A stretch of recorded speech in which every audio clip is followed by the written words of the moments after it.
Paano kung hindi pa ako gano'n kagaling?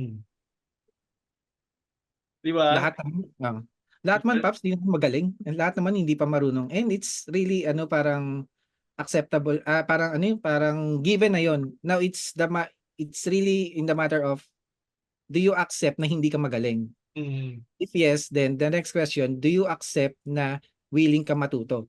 yeah. Doon nagkakaroon ng ano eh, ng parang bottleneck eh. Hindi ako magaling eh. Sinarado mo na yung ano, close-minded ka na. Dapat open-minded ka na, kung hindi ka nga magaling, edi mag-aral ka, mag-improve ka, Yeah. mag-research ka.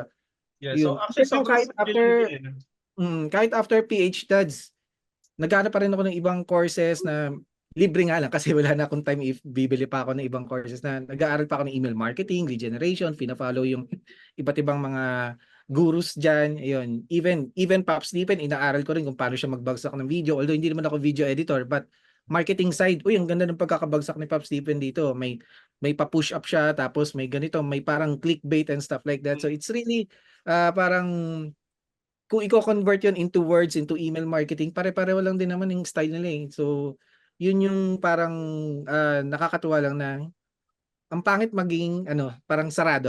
Always open ka kagad. Ang daming opportunities, sobra. Or else, mapapag-iwanan ka talaga. At merong mga bagong batch na naman ng mga bagong freelancers na uunahan ka. And worst case scenario, Papalitan James, ka. tanda ka na, papalitan na kita, Yeah. meron na hire. There, Ang there will worst, always mas mura there pa will sila always kaysa sa be someone na mas magaling lagi naman, di ba? Lagi, Hmm, lagi naman, di mauubos yun. di maubos yan. Pero Completely very right. good. Yun yun, stay hungry Stay hungry. and then wag tumigil sa pag-aaral. Right? Beyond ng program.